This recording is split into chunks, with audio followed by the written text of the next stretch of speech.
নমস্কাৰ বন্ধুবান্ধৱীসকল আপোনালোকে চাবলৈ আৰম্ভ কৰিছে digital Asom information YouTube channel so বন্ধুবান্ধৱীসকল আজি আপোনালোকৰ বাবে দুটা ভাল খবৰ লৈ আহিছোঁ যদি আপোনালোকৰ ৰেচন কাৰ্ড আছে তেনেহলে আপোনালোকৰ বাবে দুইটা ভাল খবৰ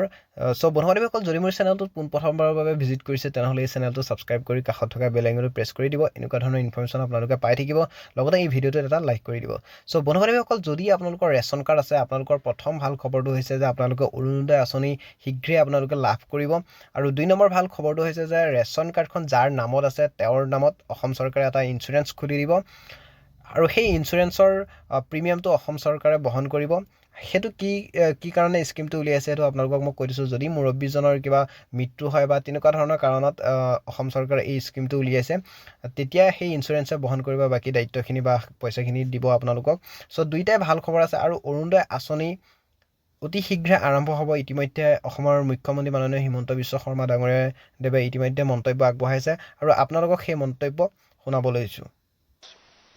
যেতিয়া আমি অৰুণোদয় আৰম্ভ কৰিছিলো ইলেকশ্যনৰ আগত তেতিয়া আমাক মানুহে কৈছিলে যে এইটো ইলেকশ্যনৰ ভেলকিবাজি ইলেকশ্যনৰ পিছত অৰুণোদয় বন্ধ হৈ যাব চৰকাৰৰ ক'ত টকা আছে অৰুণোদয় দিবৰ কাৰণে আজি 800 টকাৰ অৰুণোদয় 1250 টকাৰ হল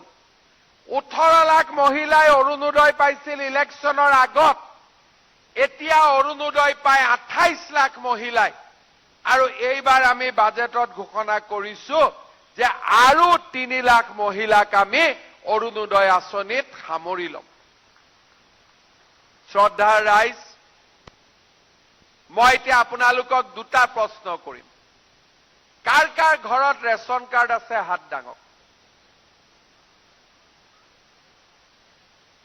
সবৰে আছে ঠিক আছে তো হাত দাঙিলে অৰুণোদয়ত আধাই হাত দাঙিলে আধাই হাত নাদাঙিলে হয়নে তাৰ মানে কি যে ৰেচন কাৰ্ড থকা সব পৰিয়ালৰ অৰুণোদয় নাই হয়নে হয়নে নহয় নে মই ভুল কলো অলপ ডাঙৰ কৰি কওক হয়নে নহয়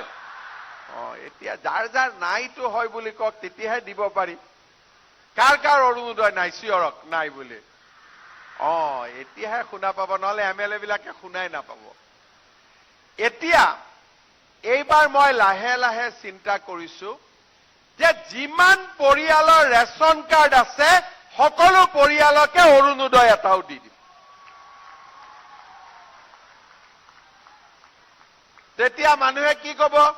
মই মিটিঙক সুধিম ৰেচন কাৰ্ড হাত দাঙক হাত দাঙিলো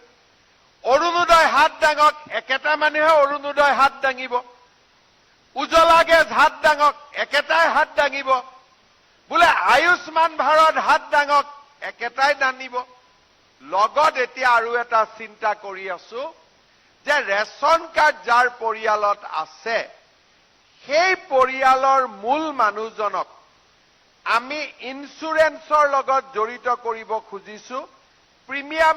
আপোনালোকে দিব নালাগে প্ৰিমিয়াম চৰকাৰে দিব কিন্তু পৰিয়ালৰ মুৰব্বী মানুহজনৰ মৃত্যু বা এক্সিডেন্ট হলে দুখীয়া ফেমিলিটোৱে কিছু হলেও ইনস্যুৰেন্সৰ পৰা টকা পাব এতিয়া চিন্তা কৰক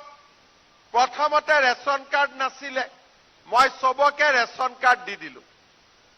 এতিয়া অৰুণোদয় নাই